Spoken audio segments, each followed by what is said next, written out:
Bélgica retardatária da OTAN promete reforço da defesa com mais F-35S, terceira fragata. O novo governo da Bélgica promete aumentar o orçamento de defesa nos próximos anos para garantir que o país, notoriamente um dos piores desempenhos da OTAN em gastos militares, comece a contribuir para a aliança. O governo do primeiro-ministro Bart de Wever planeja colocar o orçamento de defesa belga no caminho certo para atingir as atuais metas de gasto da OTAN até 2029. E o acordo de coalizão que sustenta o governo prevê investimentos em defesa aérea mais escassas, F-35 e uma terceira fragata. O tempo de reconstruir nossa defesa começou, disse o ministro da Defesa Theo Franken, que foi empossado na semana passada em um discurso aos embaixadores belgas em 7 de fevereiro. Isso porá fim ao que posso chamar com segurança de um período de desgraça nacional, um período em que a Bélgica não foi leal aos seus status como membro fundador da OTAN, mas agiu como o mais notório aproveitador de toda a aliança.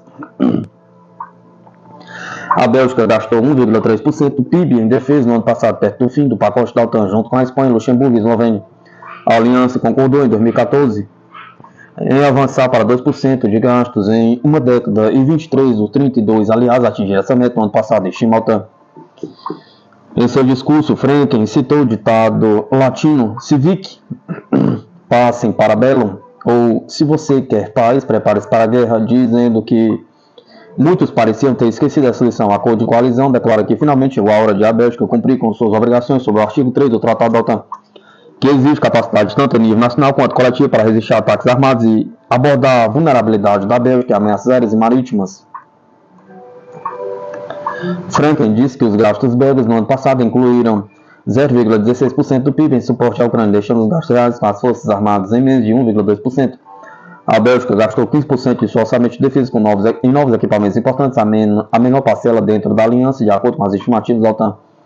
O governo planeja que os gastos com defesa da Bélgica atingem 2% do PIB em 2029 e 2,5% até 2034. No máximo, a Bélgica criará um fundo de defesa dentro da empresa federal de investimento que Franken diz que pode levantar 2,4 bilhões de euros ou 2,5 bilhões de dólares. A Bélgica gastou cerca de 7,9 bilhões em defesa em 2024, de acordo com a OTAN. Isso é menos do que a Dinamarca e a Noruega, cada um dos quais tem cerca da metade da população da Bélgica. E se compara a 21,4 bilhões para a Holanda. O clima atual de tensão geopolítica e orçamentos apertados significa que outros países estão levantando a questão de subinvestimento belga. Franken disse a emissora Rádio 1 na semana passada, e com o Donald Trump isso vai acontecer de forma brutal, não estou totalmente preparado para isso. O Ministério da Defesa pretende apresentar um novo plano de investimento antes da cúpula da OTAN em Haia, em junho, onde a metade de gastos da aliança provavelmente será aumentado, diz Franken, em uma discussão parlamentar sobre o acordo de coalizão na semana passada. O investimento será guiado pelas metas de capacidade da OTAN e da União Europeia, declara o acordo de coalizão. Uma prioridade imediata será comprar munições, onde a Bélgica tem uma grande escassez, de acordo com Franken. Outras prioridades incluem defesa aérea em camadas, F-35S adicionais, pequenas aeronaves de transporte, além dos 7 cargueiros A400M do país, drones armados, uma frota de helicópteros, uma terceira fragata, bem como capacidade de caça e minas submarinas e minas marítimas, de acordo com o acordo de coalizão. Franken tem sido um falcão de gasto de defesa por anos, e o acordo de coalizão cobre muitas de suas demandas, incluindo mais F-35S. A Bélgica encomendou 34 caças em 2018 por 3,8 bilhões de euros para substituir sua frota de F-16, com a primeira aeronave programada para chegar ao país este ano. O governo também planeja garantir que a Marinha belga possa implantar pelo menos uma fragata a qualquer momento. A Marinha opera 2 fragatas do final dos anos de 1980, que foram adquiridas de segunda mão dos holandeses em 2005, com planos de substituir as embarcações no início dos anos 2030. Franken argumentou repetidamente que a Bélgica precisa de uma terceira fragata, algo que agora parece prestes a acontecer.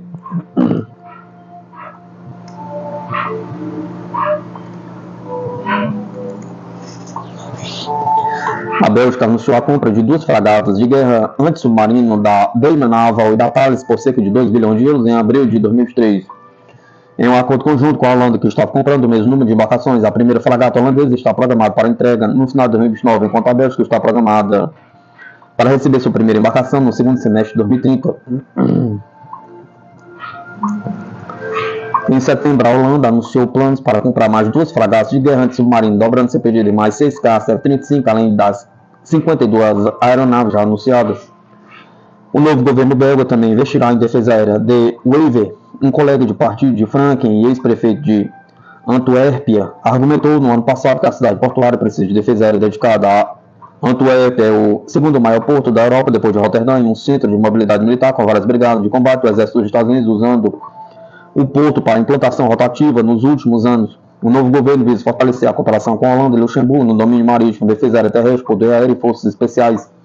O país planeja expandir parcerias com a cooperação das forças terrestres CAMO com a França e fortalecer a brigada motorizada existente em CAMO, com capacidade de ataque profundo e artilharia de foguetes.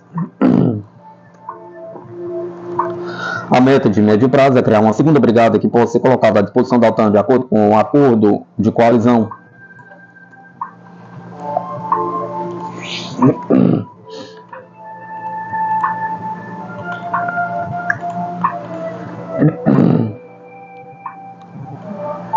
Tropas ucranianas perdem em um dia até 1.105 militares nos combates com o exército da Rússia, diz o Ministério da Defesa da Rússia.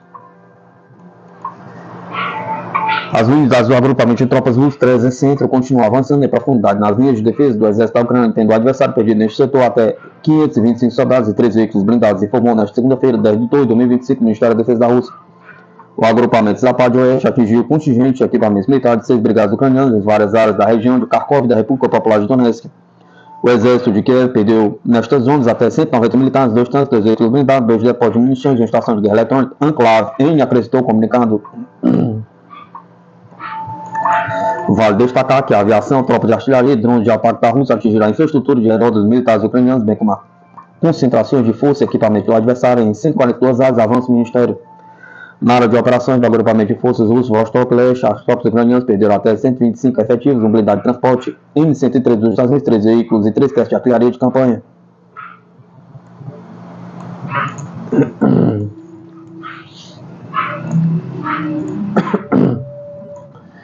Segundo o comunicado, os sistemas russos de defesa antiaérea derrubaram no último dia 3 projetos de sistema HIMARS dos Estados Unidos, uma bomba aérea guiada Hammer da França, tendo ainda abatido 51 drones de asa fixa. As unidades do agrupamento de tropas russas de para atingir o contingente de forças ucranianas, tendo o adversário perdido até 80 militares, 2 peças de artilharia, uma estação de radar e 3 depósitos de munições, observa o comunicado.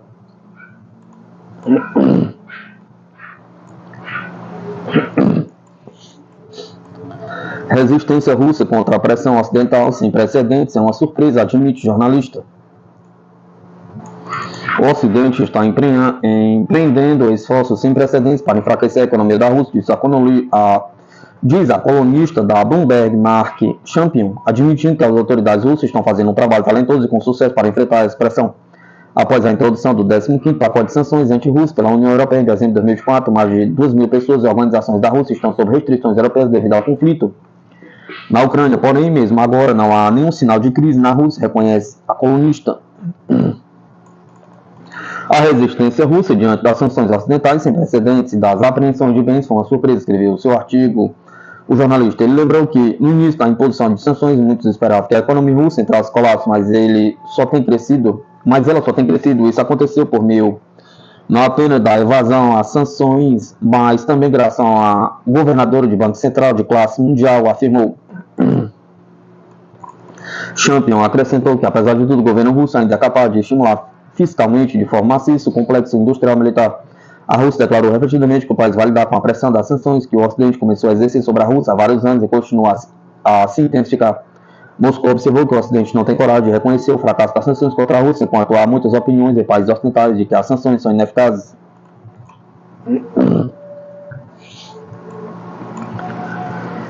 Ex-funcionário do Pentágono prevê Armagedon por causa da entrega de bombas dos Estados Unidos a Israel.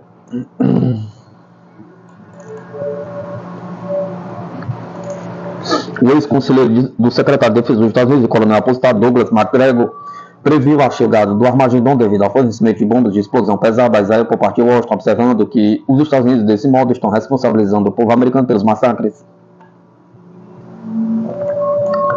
Na semana passada, o Pentágono informou que a administração do presidente dos Estados Unidos, Donald Trump, após uma visita a Washington do primeiro-ministro israelense Benjamin Netanyahu, aprovou a venda de armas para o seu aliado no Oriente Médio. O pacote totaliza mais de 7 bilhões de dólares e inclui bombas, mísseis guiados e equipamentos relacionados a essas munições. O acordo prevê a entrega de mais de 2.000 bombas de pequeno diâmetro GBU-39B, 2.800 bombas de explosão aérea MK-82 de 500 libras, cerca de 226 quilos, 13.000 kits de orientação guiadas GDAM para atualização de munições não guiadas. Em sua página no X, MacGregor indica a capacidade de explosão das bombas GBU-39B é equivalente a uma bomba nuclear de 10 quilotons. Washington não está apenas permitindo assassinatos em massa com essa arma. Washington está agora incriminando o povo americano como assassino em massa, disse ele. Segundo ele, o uso dessa arma vai unir todos os países muçulmanos e a maioria das nações do mundo contra Israel e os Estados Unidos. Esse é o caminho para o Armagedon. Ele acrescentou também que os Estados Unidos devem deixar de participar de conflitos por todo o mundo, já que há muitos problemas nas Américas, como a migração ilegal. Principais startups de inteligência artificial da Europa formam um pacto para trabalhar em defesa, diz mídia. Para não ficar para trás de países como a China e a Rússia, as duas startups mais valiosas da Europa, Mistral e Helsing, estão se unindo para aplicar a tecnologia de inteligência artificial à guerra. Na segunda-feira, 10 de 2 de 2025, as empresas Mistral e Helsing anunciaram a parceria durante uma cúpula de inteligência artificial em Paris, onde as empresas destacaram o uso de visão computacional para melhorar a compreensão do ambiente, comunicação com operadores e tomar de decisões em cenários complexos. Segundo a Bloomberg, embora não tenham divulgado detalhes financeiros específicos dos sistemas de armas, ambas as startups compartilham alguns investidores. A Helsing, fundada na Alemanha, já desenvolveu software para drones e outros arsenais militares, incluindo os caça Eurofighter. Recentemente, a empresa começou a construir seus próprios drones de ataque e incentivou os países europeus a aumentar os gastos com defesa. A Mistral, de origem francesa, cria modelos de inteligência artificial que competem com os da OpenAI e da Meta. Em janeiro, o ministro da Defesa francês, Sébastien Lecornu, anunciou que os militares franceses usariam software de inteligência artificial da Mistral, destacando a crescente importância da tecnologia no setor de defesa. Historicamente, a empresa de inteligência artificial eram cautelosas em trabalhar com defesa, mas essa tendência está mudando. Em dezembro, a OpenAI fez uma parceria com a Anduril Industries para desenvolver tecnologia anti-drone. Recentemente, o Google alterou suas diretrizes éticas de inteligência artificial, removendo a proibição de trabalhar com a indústria bélica. Essa mudança de postura reflete a crescente aceitação e integração da inteligência artificial em aplicações militares com startups como a Mistral e a Helsing liderando o caminho da Europa Ocidental em um cenário cada vez mais tenso geopoliticamente pela permanente manutenção de sua mentalidade de Guerra Fria.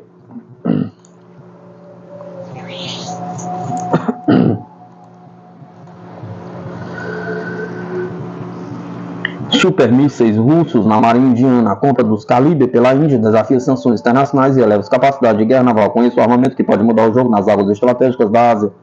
Notícias recentes confirmaram que a Rússia está vendendo seus avançados mísseis antinavio 3M5 4T Kaliber Club para a Índia, marcando uma melhoria significativa do arsenal da marinha indiana. Esse avanço ocorre em meio às sanções internacionais em curso contra a Rússia, destacando o compromisso estratégico da Índia manter e aprimorar suas capacidades militares com tecnologia russa. A Índia tem uma longa história de cooperação em defesa com a Rússia, especialmente em sistemas navais. O acordo para os mísseis de cruzeiro antinavio Kaliber foi assinado na presença do secretário de Defesa da Índia, Rajesh Kumar Singh, conforme anunciado pelo Ministério da Defesa na plataforma de redes sociais X. Essa medida é vista como contrapeso estratégico às forças navais da região, especialmente diante das tensões geopolíticas que afetam os países vizinhos. O sistema de mísseis Kaliber, amplamente utilizado pela Rússia em diversas operações militares, incluindo na Ucrânia, é conhecido por sua versatilidade e eficácia. Ele pode ser lançado de submarinos, navios de superfície, até mesmo de plataforma terrestre, tornando-se uma arma formidável na guerra naval. Os mísseis voam a altitude entre 10 e 15 metros, reduzindo significativamente o tempo de reação das defesas inimigas e aprimorando sua capacidade de ataque e precisão. Essa aquisição tem como objetivo reforçar especialmente as capacidades de combate dos submarinos indianos da classe Kilo de origem soviética. O design modular do Kaliber permite múltiplas configurações, compartilhando peças comuns com outras variantes da família Kaliber, que pode agilizar a logística e a manutenção da marinha indiana.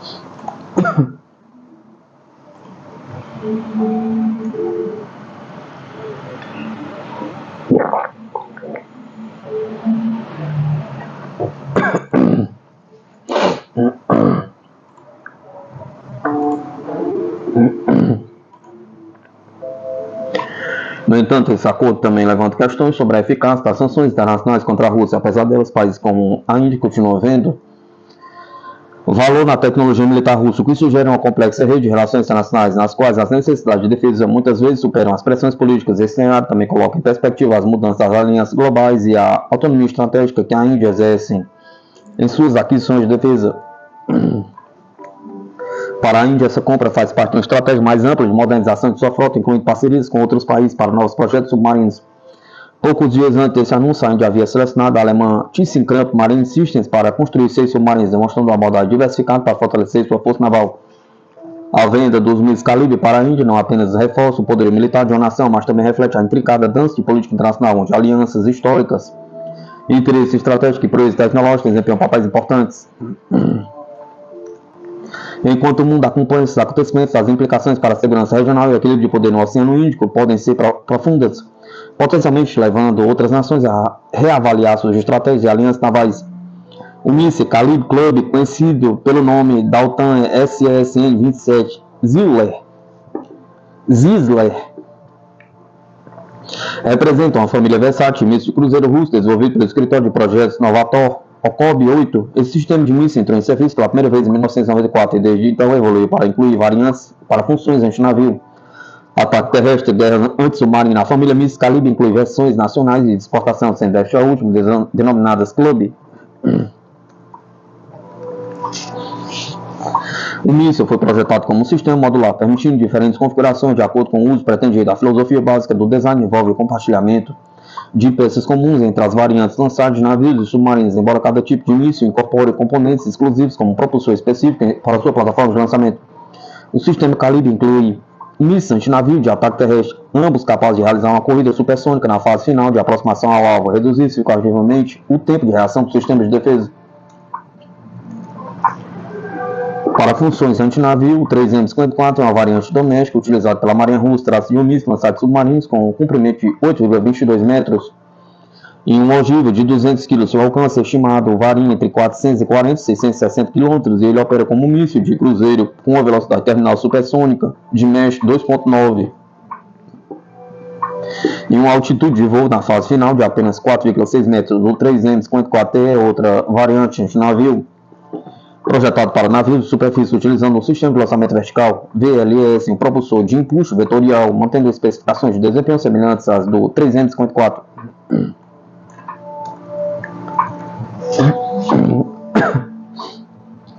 A versão de exportação, conhecida como Club, inclui os sistemas Club-S lançado de submarinos, o Club-N lançado de navios de superfície, a variante Club-S, incluindo o 3M-54S com alcance de 220 km e o 3M-54E1, que estende o alcance para 300 km, mas mantém velocidades subsônicas durante todo o voo. Ambos transportam um ogiva de 200 kg. A variante Club-N conta com o 3M-54TE com alcance de 220 km e o 3M-54TE1 com alcance de 300 km, ambos equipados com vetorização de impulso para maior flexibilidade de lançamento.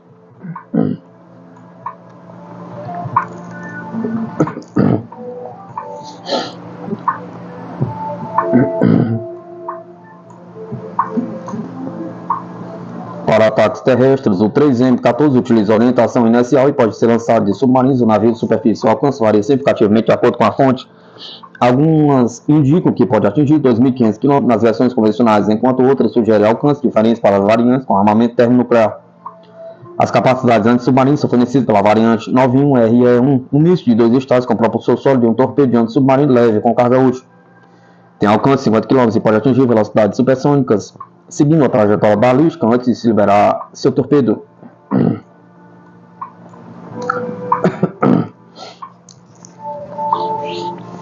Os mísseis Calibre foram utilizados em diversos contextos operacionais, especialmente na Guerra Civil Síria, onde navios submarinos russos lançam do Mar Cáspio e do Mar Mediterrâneo contra alvos na Síria. Essas operações demonstram a capacidade do míssil de realizar ataques de longo alcance. Alguns mísseis percorrem mais de 1.500 km para atingir seus alvos. A versatilidade do sistema é reforçada por sua capacidade de ser implantado a partir de uma ampla gama de plataformas, incluindo submarinos da classe Kilo, Lada, Akula e Asen Borei, bem como navios de superfície da classe Almirante Gorshkov, Almirante Grigorovich, Gepard, Green, Yas, Shi e Buya M. Essa diversidade de plataformas sublinha a vantagem estratégica que a Rússia possui com essa família de mísseis, permitindo um uso flexível em diferentes cenários de guerra naval. Em resumo, o sistema de mísseis Calibre, designado pela OTAN como SSN-27 Sizzler, é um sistema de armas sofisticado e versátil, fundamental para a estratégia naval moderna da Rússia. Ele oferece capacidade de missões anti-navio, ataque terrestre, guerra anti-submarino com variantes estacionais de exportação, que ampliam o alcance operacional e a eficácia da Marinha Russa e de seus aliados.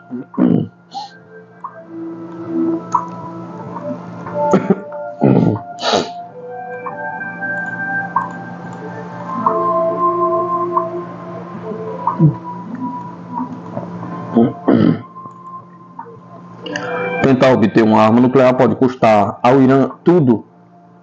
As ambições nucleares do Irã têm sido uma fonte de profunda ansiedade para a comunidade internacional. Uma mistura volátil de necessidade estratégica, restrições ideológicas e pressões externas, mas desenvolvimentos recentes sugerem que o cálculo interno em Teherã pode estar mudando de uma forma que pode ter consequências profundas para toda a região.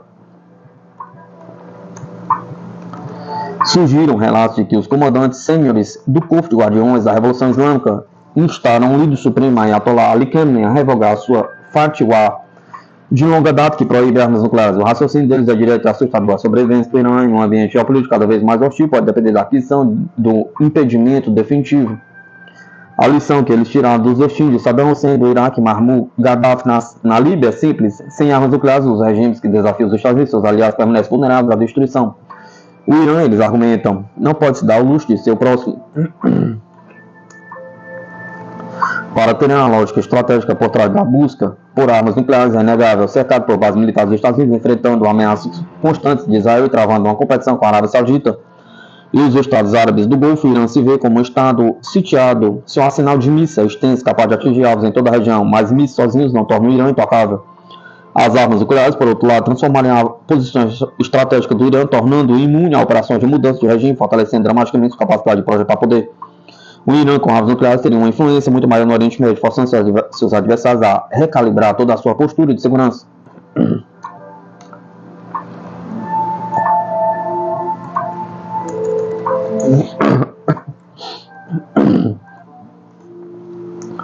No entanto, se o Irã tem incentivos poderosos para adquirir a bomba, as forças dispostas contra ele têm razões igualmente convincentes para impedir que isso aconteça. Nenhum país entende isso melhor do que Israel. Por dentro, os líderes israelenses deixaram claro que não tolerarão uma bomba iraniana sob nenhuma circunstância. Israel tem uma longa história de tomar ações decisivas contra programas nucleares regionais, como fez com o Iraque em 1981 e a Síria em 2007. Teherã estaria cometendo um erro de cálculo grave se presumisse que Israel simplesmente aceitaria um Irã com armas nucleares como um fato consumado. Israel tem tanto a capacidade militar quanto a vontade política para agir preventivamente e se acreditar que o tempo está esgotado, atacará. Os Estados Unidos, embora oficialmente favoreçam a diplomacia, nunca descartaram a ação militar contra o programa nuclear do Irã. O Irã, com armas nucleares, derrubaria décadas de estratégia dos Estados Unidos no Oriente Médio, encorajando as ambições expansionistas de Teherã, minando a credibilidade de Washington, desencadeando uma cascata de proliferação, enquanto a Arábia Saudita, a Turquia e o Egito lutam para adquirir seus próprios dissuasores nucleares. Cada administração dos Estados Unidos, independentemente do partido político, traçou uma linha vermelha contra o Irã. Contra o Irã armar seu programa nuclear. Sanções, ataques cibernéticos como o vírus Stuxnet e esforços diplomáticos foram todos empregados para retardar o programa do Irã. Mas essas medidas falharam e a opção militar permanece muito sobre a mesa dos Estados Árabes do Golfo, particularmente a Arábia Saudita e os Emirados Árabes Unidos.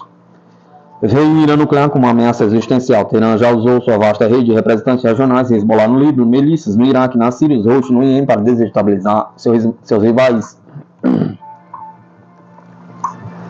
Se ganhasse capacidade nuclear, essas atividades só aumentariam, realizando realizados sob guarda-chuva da dissuasão nuclear. Os estados do Golfo não ficarão de braços cruzados enquanto o Irã adquire uma vantagem estratégica final. Riad sinalizou que se o Irã construir uma bomba, a Arábia Saudita buscará suas próprias armas nucleares, provavelmente por meio de um acordo de segurança com o Paquistão. O resultado seria uma corrida armamentística que mergulharia o Oriente Médio em uma era de instabilidade sem precedentes.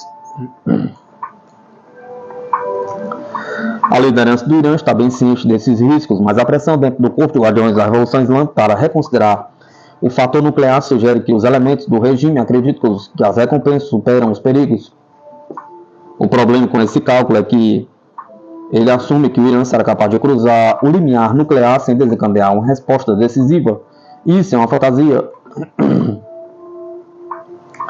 No momento em que o Irã for visto como se movendo ativamente em direção à armamentização, os Estados de Israel e os Estados do Golfo serão forçados a agir. Irã pode acreditar que armas nucleares garantirão sua segurança, mas também deve reconhecer que persegui-las pode ser a própria coisa que garante seu maior perigo. A realidade é que o Irã não existe em um vácuo estratégico. As forças determinadas a impedi-los de se tornar nuclear são tão poderosas, se não mais, do que as pressões internas que o empurram nessa direção.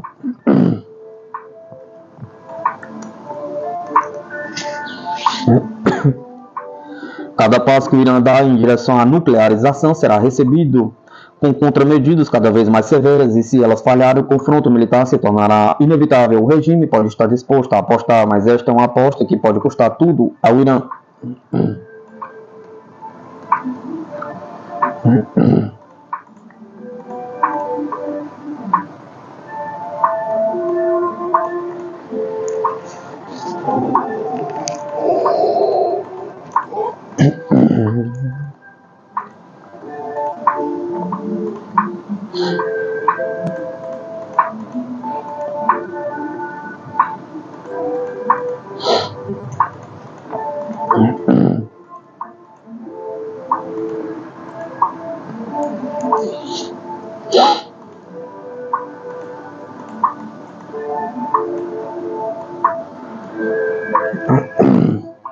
Duas palavras podem significar o fim da era dos submarinos stealth. A computação quântica está redefinindo a guerra submarina. A tecnologia permite de precisão inigualável na navegação submarina, permitindo que as embarcações permaneçam submersas por missões inteiras sem emergir para atualizações de GPS. Isso pode tornar os submarinos americanos quase indetectáveis para adversários como a China e a Rússia.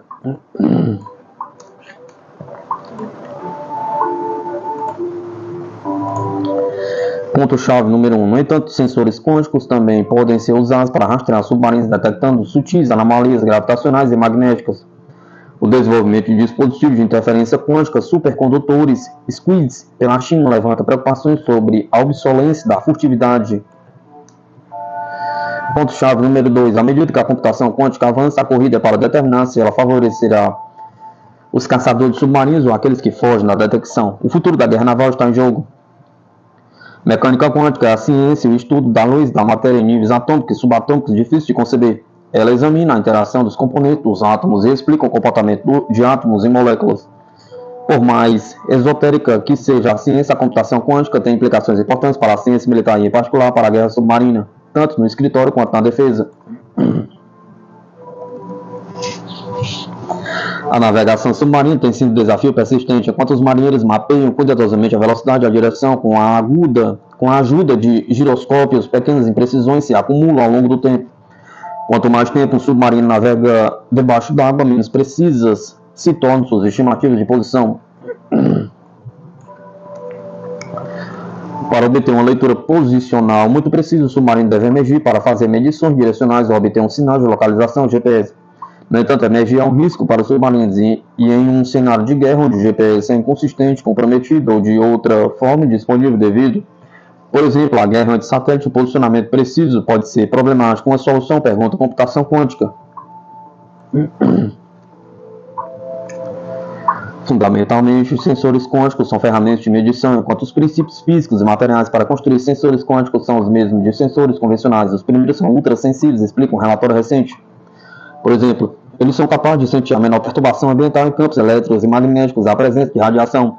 A principal diferença entre sensores quânticos e sensores convencionais, no entanto, é que os sensores quânticos possuem capacidade de precisão notáveis que lhes permite detectar a menor unidade de energia ou medida, chamada quanta. O uso da tecnologia quântica para navegação aumenta a possibilidade de submarinos permanecerem submersos por um período de tempo incrivelmente longo, ao mesmo tempo em que tem estimativas altamente precisas de sua localização no globo. Uma vez integrada aos submarinos, patrulhas inteiras podem ser realizadas sem a necessidade de emergir e corre o risco de revelar sua posição. Para países ansiosos por rastrear submarinos americanos como a Rússia e a China, a posição de submarinos seria aparente apenas quando ele chegasse ou saísse do porto, mascarado durante toda a missão subaquática. Isso forçaria os adversários a detectar submarinos usando métodos de engano acústico, que é uma área tecnológica na qual a Marinha dos Estados Unidos tem supremacia subaquática. No entanto, a tecnologia também pode ser usada para detectar submarinos.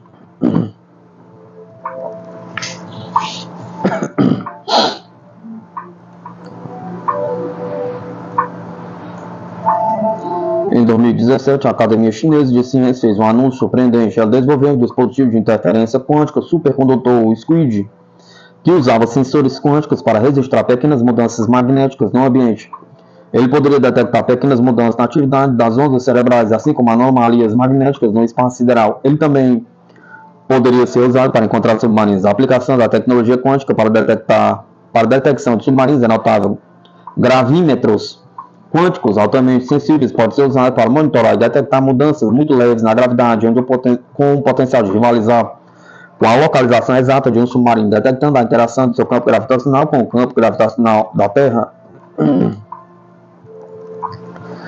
Similarmente, magnetrômetros quânticos poderiam ser usados para encontrar um casco metálico de submarino, em vez de depender de sonar para detectar submarinos. A computação quântica em pacotes como o SQUID poderiam detectar submarinos silenciosamente, embora a tecnologia ainda esteja em seus primórdios. A computação quântica, assim como a inteligência artificial, tem o potencial de redefinir radicalmente não apenas como vivemos nossas vidas, mas também como as nações conduzem guerras. Para os marinheiros, a capacidade de permanecer submerso durante toda a missão seria uma vantagem, mas também beneficiaria os caçadores submarinos.